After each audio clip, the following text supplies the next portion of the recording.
The following segment is sponsored by Healthy in Utah. October is, of course, Breast Cancer Awareness Month. I'm here with Dr. Sarah Colonna with Huntsman Cancer Institute. Thank you so much for joining us, doctor. My pleasure. Okay, we're talking about breast cancer this month. Are there certain risk factors that put a person more at risk than others? There are. For sure, having a known mutation that puts you at increased risk for breast cancer, like BRCA is a big one. And then having a family member who's been diagnosed with breast cancer, particularly a close family member like a mother or a sister. Okay. But also sometimes second-degree relatives, grandmothers, aunts, cousins. Okay. Those are some of the biggest ones I can think of. Okay, and doctor, even if we don't have those risk factors, can some women still, and men, get breast cancer? Yeah. This is surprising to women sometimes at diagnosis, but most women who are diagnosed with breast cancer don't have strong risk factors, so it can just happen for reasons we don't understand. Yes. And then you asked the second question, are men diagnosed with breast cancer? It happens, but it's very, very rare. The biggest thing to think about in that space is that men are often diagnosed at a later stage because they ignore a lump or bump. So the big message to men is don't ignore a lump or bump in your chest. It could still be cancer. Sure. And what are we looking for if we're doing self-exams? Yeah, so we don't exactly encourage regular self-exams, but just to be aware of your breast tissue and what's normal for you.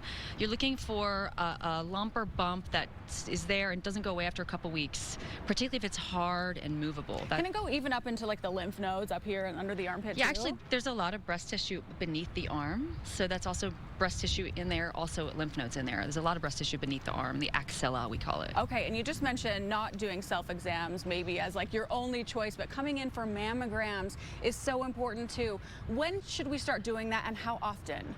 Yeah, so we at Huntsman believe that mammograms should start at age 40 and that should be done annually, so once a year. Once a year. Mm-hmm. Okay, and are you seeing a lot of people in 2020 a little bit scared of coming in for mammograms because of COVID? And I think it's important that we reiterate that you should still go in for your mammograms.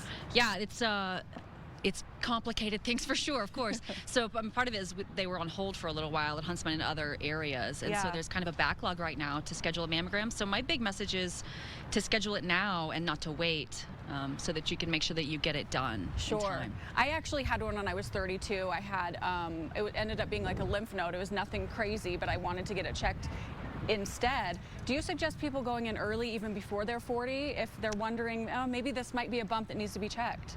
Yeah, that's a great question. So when we talk about mammograms starting at age 40, that's for women who are at average risk.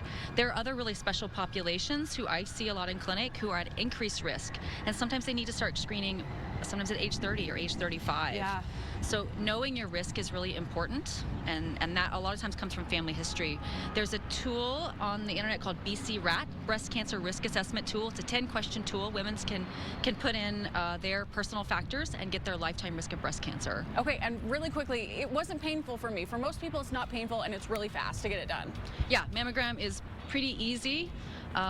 It's not fun to take off your clothes in front of people you don't know, but it's more fun than getting diagnosed with cancer at a late stage. That's a very good point, doctor. Okay, and if you want more information, you go to inutah.org/healthy for all your Breast Cancer Awareness Month information. Doctor, thank you so much for joining us, and we'll be right back.